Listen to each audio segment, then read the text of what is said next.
O princípio da não agressão de Rothbard atualiza e complementa o livre-arbítrio de Santo Agostinho. Este é o Visão Libertária, sua fonte de informações descentralizadas e distribuídas.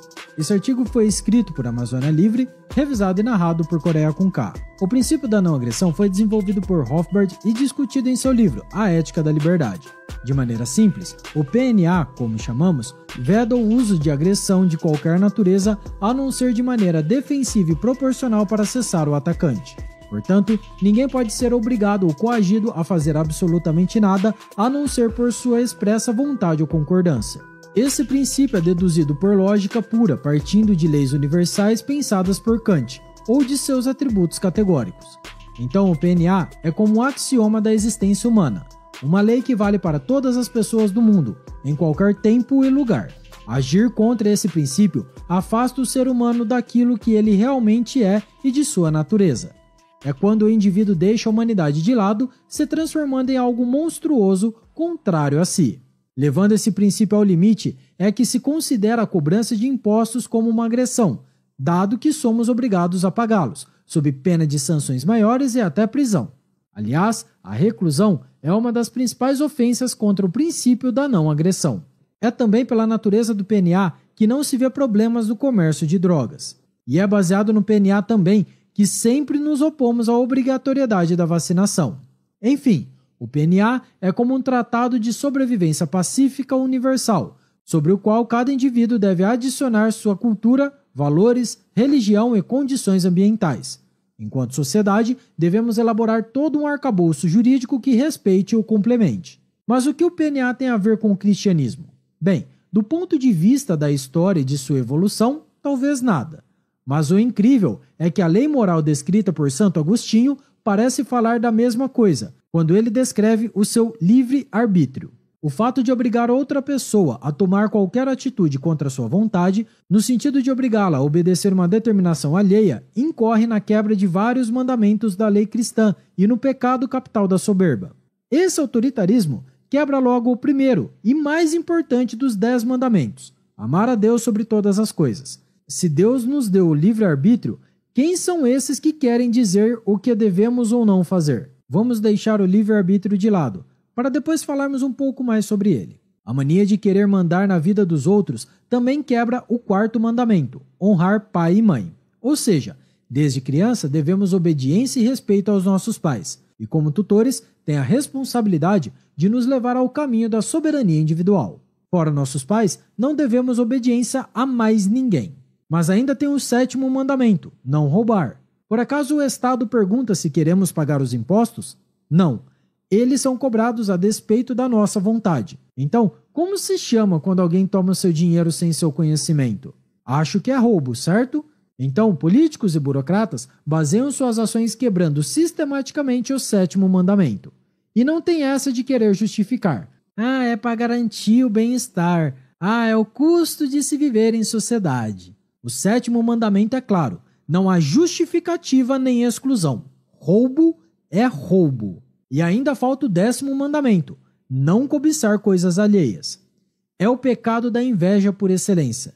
E esse é o modus operandi dos progressistas mundo afora. Os socialistas não aguentam ver indivíduos ganhando dinheiro. Não conseguem lidar com o sucesso alheio. Eles têm que destruir o empreendedor, sugá-lo até a última gota de seu sangue, como parasitas que são. Inveja é o deus dos estatistas. Enquanto o pecado da soberba incorre ao autoritário ao se colocar numa posição de saber o que é melhor para a vida do outro, mais do que ele mesmo. É, no limite, supor que as pessoas são burras e de se sentir como um iluminado, que sabe mais do que o populacho. Muitas das coisas que existem hoje são baseadas nessa falsa premissa, como o FGTS, por exemplo. O governo parte do princípio que o trabalhador não sabe guardar dinheiro, então o Estado faz isso por você. Agindo por soberba, no sentido de determinar a vida alheia, o autoritário incorre em falta de amor por incompreensão. E sem amor, não há nada, como diz São Paulo, o santo, não o Estado, município ou time de futebol. Soberba é o primeiro dos pecados capitais, do qual todos os outros decorrem, já que este pecado foi o primeiro a ser cometido contra Deus, justamente por Lúcifer. Ele se julgou igual ou maior do que Deus, desejando que acontecesse sua vontade no reino dos céus. Assim se vê no livro de Gênesis. Portanto, determinar qualquer ação na vida alheia é extinguir o livre-arbítrio e suprimir toda a lei natural humana. Livre-arbítrio dado por Deus é exercido por todas as pessoas do mundo, de todas as épocas e de todos os lugares, ao longo de toda a sua vida. Livre-arbítrio, conforme descrito por Santo Agostinho, é uma dádiva de Deus e uma lei universal para o ser humano. Uma lei natural, como chamada por Santo Tomás de Aquino, é a base de toda a ação humana neste mundo. Decorre do livre-arbítrio a possibilidade de cada indivíduo tomar decisões na sua vida, boas ou ruins, no sentido de buscar um estado de maior satisfação física, material, mental ou espiritual. Portanto, livre-arbítrio é a base das premissas adotadas por Mises em sua ação humana. No limite, sem essa autonomia, não haveria ação humana. Bem, e falando em praxeologia, Aristóteles também falava em ação humana, mas a praxeologia de Aristóteles buscava a eudaimonia. Ou seja, enquanto Mises entende a ação humana como a busca por um estado de maior satisfação, fazendo independente o resultado, Aristóteles busca um ideal de agir no mundo, de acordo com a virtude, prudência e justiça.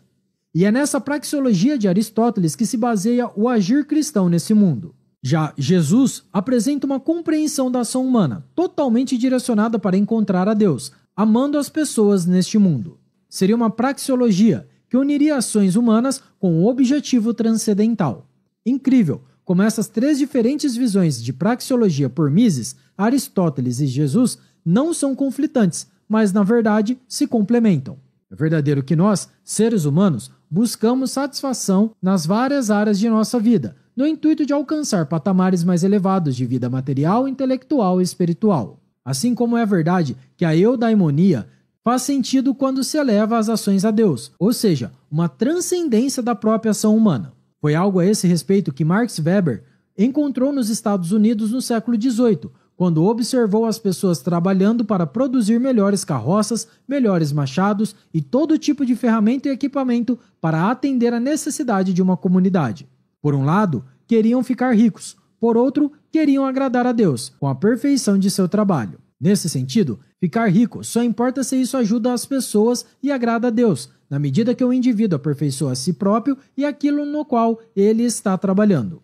Essa mentalidade de elevação a Deus a partir das coisas que se produz, a partir do seu trabalho, por amor aos outros indivíduos, leva a sociedade ao alto grau de riqueza e prosperidade que os Estados Unidos chegaram. Porém, este país está cada vez mais se afastando dessas ideias, pois tal qual a Atlântida, estão perdendo suas origens e desviando-se dos ideais elevados de seus pais fundadores. No ciclo de ascensão e queda de impérios, sempre acontece esse fenômeno. Pessoas destemidas, com ideais elevados, erguem uma civilização que, ao longo do tempo, se torna poderosa. Mas, conforme analisa Platão, na sua República, todo império tende a descambar para oligarquias, depois em democracia, que desanda em demagogia, acabando em tirania. Essa saga também pode ser atribuída ao próprio indivíduo, que começa sua vida lutando por seu espaço na sociedade, mas à medida que enriquece, sofre a tentação de perder o vigor da luta e se entregar às facilidades e paixões da vida. Ou pior, cedendo a conchavos e favores de políticos e transformando-se num tiranete, parasitando a sociedade ao invés de gerar valor com o seu trabalho. Mas, se sabemos sobre a natureza humana e conhecemos o que é melhor para sua evolução, não deveríamos impor isso a toda a sociedade? Bem, foi isso que os positivistas pensaram, e observe no que deu. O problema de estabelecer leis coercitivas baseadas em qualquer tipo de moral é haver custos envolvidos na aplicação dessas leis, além de efeitos de outras ordens. Veja o caso das drogas, por exemplo. Sobre isso, é preciso dizer que somos frontalmente contra o uso de drogas. Esses entorpecentes diminuem o controle sobre si, viciam o organismo e resultam na perda da soberania individual. No entanto, proibir seu uso é caríssimo e inócuo.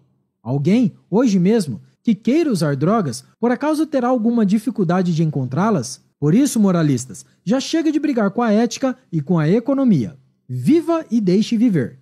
É mais barato e a única forma totalmente ética de se viver em sociedade, respeitando o livre-arbítrio das pessoas, não as agredindo ou coagindo-as por ações que desejem tomar ou não. Inclusive, essa lógica pode ser estendida para todos os aspectos da vida humana. Daí cessa a discussão se tal coisa será permitida ou proibida. Cada indivíduo, ainda que inserido na sua família, cultura, valores e sociedade, é responsável por si, devendo decidir sobre sua vida. As pessoas vão errar, vão fazer 1000 coisas terríveis, mas já não fazem hoje também? Então, não se trata de uma utopia de mundo cor-de-rosa, mas de um mundo baseado em cooperação e voluntarismo, valores intrinsecamente humanos. No final das contas, o princípio da não agressão é o livre-arbítrio levado às últimas consequências.